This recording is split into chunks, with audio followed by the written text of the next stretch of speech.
देखेंगे class 10th का एक सवाल है जो कि हर साल परीक्षा में रिपीट होता है और फिक्स है परीक्षा में 2 नंबर या 5 नंबर के केस में जरूर आता है। तो इसको देखो, हमको सिद्ध करना है कि सिद्ध कीजिए कि √5 एक अपरिमेय संख्या है।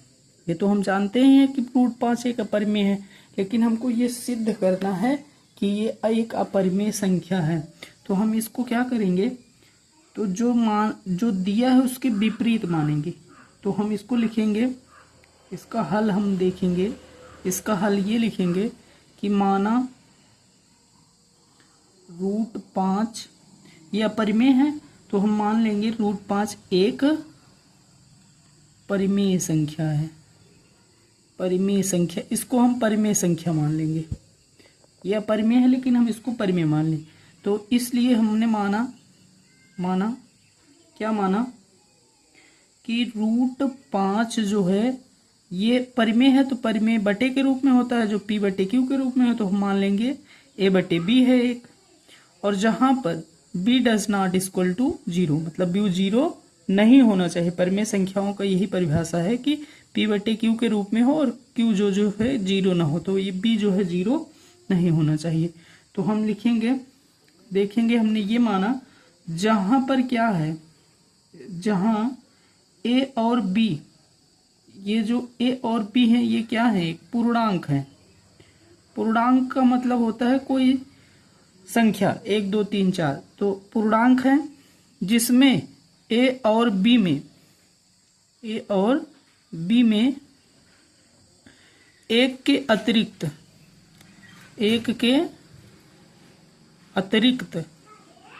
अतिरिक्त कोई गुणनखंड ना हो, कोई गुणनखंड ना हो। इसमें एक के अतिरिक्त कोई गुणनखंड ना हो, मतलब गुणनखंड उभयनिष्ठ ना हो।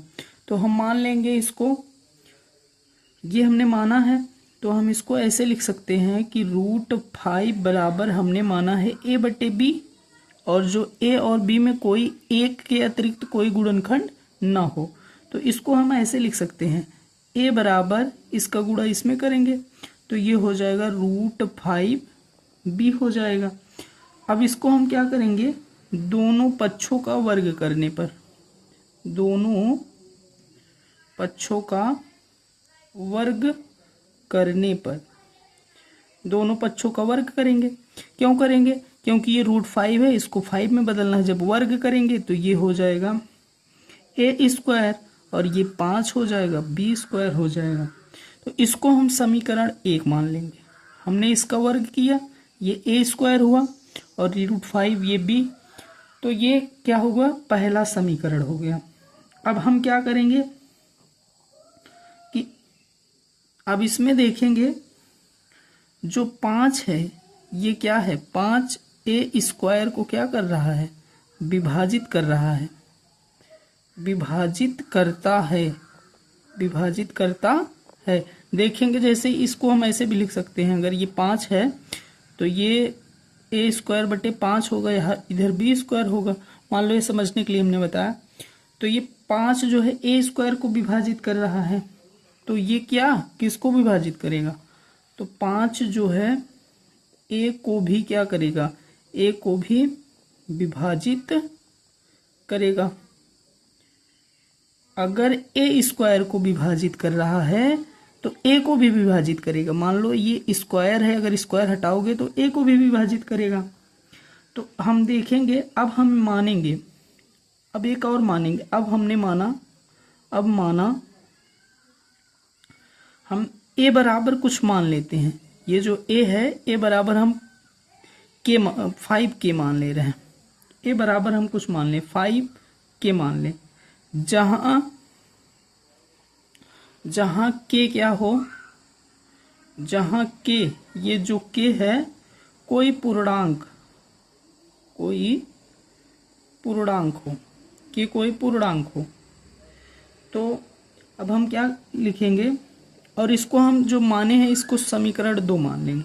अब हम क्या लिखेंगे, अब जब इसको हमने माना तो हम यही A बराबर 5 के माने हैं, तो इसमें हम समीकरण 1 में इसका मान रखेंगे।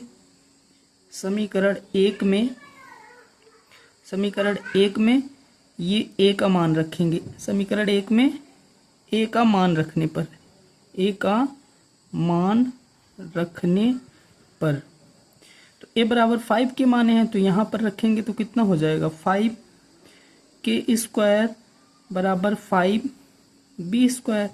अब ये देखिए ये कितना हो जाएगा 25k² और 5b², ये कट जाएगा तो 5k² बराबर b²। तो सेम देखिए a को भी विभाजित कर रहा था, अब ये जो 5 है किसको b², 5 किसको विभाजित करेगा b² को विभाजित करेगा, 5b² को विभाजित करता है तो 5 किसको करेगा 5b को भी विभाजित करेगा, 5b को भी विभाजित करेगा। तो समीकरण जो हमने ये माना है, अब हम देखें हमसे ये पता चलता है कि यह हमारी, क्योंकि हमने माना था कि 5 जो है कि a और b में 1 के अतिरिक्त कोई उभयनिष्ठ गुणनखंड ना हो, लेकिन इसमें जो है 5 उभयनिष्ठ है, इसलिए हमारी कल्पना, यह हमारी त्रुटिपूर्ण कल्पना के कारण हुआ है। ये जो है ये हमारी त्रुटिपूर्ण कल्पना के कारण हुई। ये विरोधाभास मतलब ये जो हमने गलत माना था, ये किसके लिए हुआ है, जो हमने गलत मान लिया था कि माना ये a/b है, क्योंकि हम जानते हैं कि a और b में 1 के अतिरिक्त उभयनिष्ठ गुणनखंड ना हो, लेकिन इसमें 5 है, इसलिए यह क्या है, यह हमारी त्रुटिपूर्ण कल्पना के कारण हुआ है। अतः हम लिख सकते हैं, अतः √5 एक क्या है, एक अपरिमेय संख्या है।